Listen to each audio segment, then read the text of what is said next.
हर्षिल। ये नाम आपने शायद पहले भी सुना होगा। उत्तराखंड के उत्तरकाशी जिले में भागीरथी के पास गंगोत्री धाम जाने वाले रास्ते पर एक छोटा सा गांव। बस इतना हर यात्री जानता है, लेकिन अगर बाज की नजरों से देखना है तो सिर्फ हर्षिल नहीं बल्कि पूरी हर्षिल घाटी को देखेंगे। इस घाटी को और भी सुंदर बनाने वाले हर गांव से गुजरेंगे और हाँ, इस साल की बर्फ की ठंडक आप तक भी पहुंचाएंगे। तो चलिए शुरू करते हैं the adventure of Harsil valley. अभी भी हम हाँ जी, प्रणाम आप सभी को और स्वागत है आपका इस साल के हमारे पहले एडवेंचर में। तो इस बार अभी जो है हम हर्षिल वैली में हैं। इस गांव का नाम जो है सुक्खी है और सुक्खी के टॉप में हैं हम। तो आप कह सकते हो कि हम जो है सुक्खी टॉप में हैं। यहाँ से बढ़िया बढ़िया पुराली वगैरह 3 गांव और पड़ते हैं हर्षिल तक। तो कल रात हम यहाँ पे पहुँचे थे। प्लान तो ये था कि सीधा हर्षिल ही टिका देते हैं, लेकिन बर्फ़ इतनी थी कि जो हमारी गाड़ी है वो स्किड कर रही थी। तो मेरे को लगा रात में रिस्क लेना सही नहीं है, तो हमने यहीं पे रोका और अब देखते हैं जितना आगे गाड़ी जाएगी वैसे वैसे एक्सप्लोर करते हुए जो है हर्षिल जाएंगे। और आज के दिन का पहला एडवेंचर है हमारा सुक्खी से। तो यहाँ से लगभग 1-2 किलोमीटर पे अभी सर्दियों के वक्त एक पक्षी है जिसको मोनाल बोला जाता है। मोनाल वैसे उत्तराखंड का हमारा राज्य पक्षी भी है और नेपाल का जो है राष्ट्र पक्षी है। तो बड़ा खूबसूरत सा पक्षी है, मतलब मस्त कलरफुल, जैसे मोर पे प्रिंटेड से दिखते हैं। बहुत ब्यूटीफुल लगता है। मेरे ख्याल में हमने इसको जब हम तुंगनाथ के लिए ट्रैक कर रहे थे तब भी हमको किस्मत से वो बर्ड दिखा था, बट उस वक्त तो हम बहुत अच्छे से उसको कैप्चर नहीं कर पाए थे। बट यहाँ से सुक्खी से थोड़ा ऊपर प्लान है कि वो जो है चुगने आते हैं। तो पेड़ों की जड़ वगैरह वो खाते हैं और इस समय मतलब सर्दियों में जब खास करके बर्फ़ पड़ जाती है तो काफ़ी नीचे वो आ जाते हैं। तो मतलब काफ़ी ज़्यादा चांसेस हैं कि हम उसे स्पॉट कर पाएँ। सुक्खी गांव से हर्षिल घाटी शुरू हो जाती है और इसके बाद हर्षिल आने तक इस घाटी में 3 प्रमुख गांव और हैं, जसपुर, पुराली और झाला। तो जहां मन करेगा वहां रुकते हुए आराम से हर्षिल पहुंचेंगे। आज से लगभग 185 साल पहले हर्षिल में एक फिरंग आया था और हर्षिल की कहानी उस फिरंगी के बिना अधूरी है, जिनका नाम था फ्रेडरिक ई. विल्सन। पुष्पा मूवी आप सभी ने देखी होगी और पुष्पा मूवी में जिस तरीके से वो चंदन की लकड़ियों को वो बहाता है ना नदियों से ट्रांसपोर्ट इजी करने के लिए, तो उसी तरीके का एक विलन हीरो राजा कह लो आप उसे, विल्सन का नाम आपने सुना होगा। तो विल्सन की इतनी पॉपुलैरिटी है यहाँ पहाड़ों में कि उसको पहाड़ी विल्सन के नाम से भी जाना जाता है, जबकि उनका नाम फ्रेडरिक विल्सन था। भले ही हम अंग्रेजों के गुलाम रहे हैं, पर जहाँ तक मेरा मानना है कि सिर्फ एक विल्सन यहाँ आने से उसने आज की जो हम अगर देखें कि हमारे पास जैसे यहाँ पे सेब नहीं था, ठीक है ना, तो विल्सन यहाँ पे आया, उसने देखा कि ठीक है भाई ये क्लाइमेट सेब के लिए है। अच्छा, तो मतलब विल्सन यहाँ सेब लेके आया? बिल्कुल। तो विल्सन ने ही जो सेब का जो अभी आप हर्षिल में अगर जाएंगे आप ना, तो वो पेड़ आज भी वो वेराइटीज वहाँ पे हैं। भले उनको मेंटेन करने वाला कोई नहीं है, है ना, लेकिन वो पेड़ देखने को मिल जाएगा जो विल्सन पहली बार लेके आया था। वो हर्षिल में आज भी है। तो यहाँ पे उन्होंने जो ये देवदार के पेड़ आपको दिख रहे होंगे, उसके पेड़ जो है नदियों के रास्ते बहाए। तो बहुत ही मतलब सॉलिड स्टोरी है। तो इन नज़ारों के साथ साथ मैं जो है आपको पूरे रास्ते में विल्सन की स्टोरी भी सुनाऊंगा। पहाड़ी विल्सन, खिलाड़ी विल्सन और शिकारी विल्सन। विल्सन के काम से विल्सन को नाम मिला। कुछ अच्छाइयाँ थी, कुछ बुराइयाँ थी और ये सब मिलके एक कहानी और एक इतिहास बन गया। विल्सन की कहानी शुरू होती है 1836 से, जब 19 साल की उम्र में वो इंग्लैंड से ईस्ट इंडिया कंपनी ज्वाइन करने भारत आए। आर्मी ज्वाइन करने के बाद 1839 में उन्होंने पहला एंग्लो अफगान युद्ध लड़ा और वहां से जान बचाकर ब्रिटिश आर्मी को छोड़कर वो सीधा भारत पहुंचे और हर्षिल में जाकर बस गए। यहाँ हर्षिल के पास मुखवा गांव की एक स्थानीय महिला राय माता से उन्होंने शादी की और जल्द ही गाँव वालों ने उन्हें अपने समाज में स्वीकार कर लिया। अपनी पहली शादी से उन्हें कोई संतान नहीं हुई, तो उन्होंने उसी गांव की एक और महिला गुलाबी से शादी की, जिससे उन्हें 3 बच्चे हुए, नथानियल, चार्ल्स और हेनरी।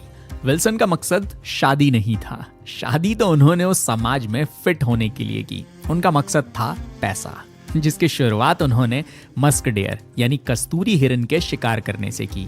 कस्तूरी और मोनाल के फर भारत से बाहर स्मगल किए और इसके बाद उनकी नजर पड़ी हर्षिल घाटी के घने देवदार के जंगलों पे। विल्सन की किस्मत प्रबल थी। उस समय में अंग्रेज देश भर में रेलवे लाइन बिछा रहे थे और रेलवे ट्रैक के लिए टिम्बर स्लीपर्स की भारी मांग थी। टिहरी के राजा ने विल्सन को लकड़ी काटने का लाइसेंस दिया और विल्सन ने भागीरथी के किनारे ही लकड़ी काटने की मिलें स्थापित की और बहुत बड़ी तादाद में लकड़ियों को गंगा में बहाकर हरिद्वार की ओर भेजा। और इस तरीके से टिहरी के राजा और विल्सन ने अपनी सोच से परे पैसा बनाया। अब आप सोच रहे होंगे कि इतनी सॉलिड कहानी है विल्सन की, तो कैसे आपने कभी विल्सन का नाम नहीं सुना? कैसे विल्सन और विल्सन के वंशज लापता हो गए? इसके पीछे भी एक कहानी है। हर्षल से पहले पढ़ने वाले जो भी गांव हैं, ये लोग बर्फ पड़ने के बाद भी इन्हीं गांव में रहते हैं, माइग्रेट नहीं करते। उत्तरकाशी साइड पहाड़ी लोगों के स्थानीय देवता हैं सोमेश्वर देवता। कुछ लोग इन्हें समेश्वर भी बुलाते हैं। ये बस बोली और उच्चारण का फर्क है, देवता एक ही हैं। तो आपको इस घाटी में बसे हर गांव में एक सोमेश्वर देवता का मंदिर जरूर दिखेगा। इस घाटी में बसे सभी गांव में सेलकू मेला मनाया जाता है, जिसके अंतिम दिन जिन पर सोमेश्वर देवता प्रकट होते हैं वो एक कुल्हाड़ी जैसे आकार के हथियार पर चलते हैं, जिसे गांव वाले डांगुरी बुलाते हैं। पुराने समय में जब विल्सन ने मेले में देवता को डांगुरी पे चलते देखा तो उन्होंने देवता को चुनौती दी और कहा कि डांगुरी पे नहीं बल्कि तलवारों पे चल के दिखाओ। देवता को चुनौती देने से, जानवरों की हत्या करने से और पूरे जंगल काटने की वजह से देवता ने विल्सन को श्राप दिया कि एक पीढ़ी के बाद उसका वंश पूरी तरह नष्ट हो जाएगा। यहाँ तक कि हर्षल में विल्सन द्वारा बनाई गई हवेली भी 1997 में जल के राख हो गई। शायद यही वजह है कि हर्षल के सेब तो बहुत प्रसिद्ध हैं, लेकिन हर्षल में सेब लाने वाले पहले इंसान को बहुत कम लोग जानते हैं। तो ये था अपना झाला गांव, थोड़ा सा बाय रोड कनेक्टेड है ये।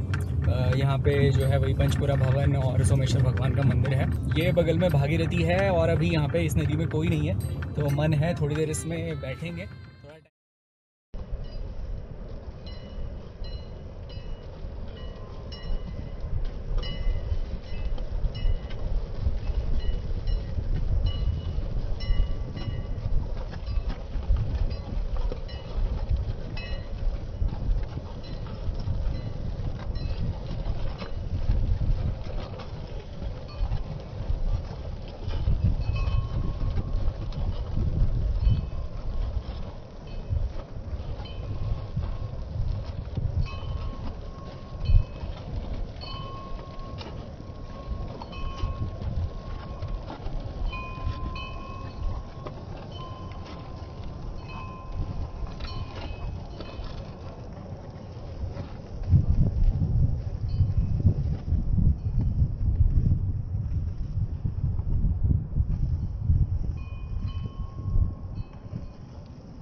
देखो अभी मैं कुछ नहीं बोल रहा हूँ, 1 मिनट इसकी आवाज़, हवा की आवाज़ सुनो।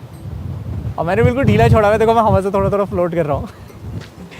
तो ये पूरी वैली में बहुत तेज़ मतलब हवा का प्रेशर आ रहा है। अभी हमने जस्ट ये ब्रिज क्रॉस किया है और मेरे ख्याल से सुखी टॉप से हम कुछ 5-7 किलोमीटर आगे आए होंगे। और यहाँ पे अभी मैं जिस तरफ हूँ, मैं जिस तरफ देख रहा हूँ, यानी कैमरे के पीछे की तरफ जो है भागीरथी नदी हमको दिख रही है।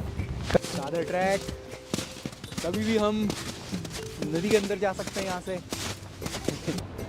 बहुत ही शांत जो है गंगा नदी की आवाज़ आ रही है और बिल्कुल क्रिस्टल क्लियर पानी है। अभी थोड़ी देर यहाँ बैठ। अपने लिए तो बहती गंगा ही संगीत है, साथ में आप भी महसूस कर सकते हो, तो करो।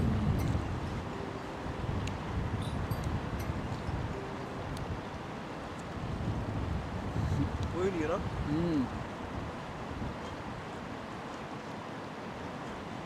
ऐसे बड़ा सही रहता है यार, कोई नहीं रहता ना जब, तो मजा आता है चीज़ों का तब।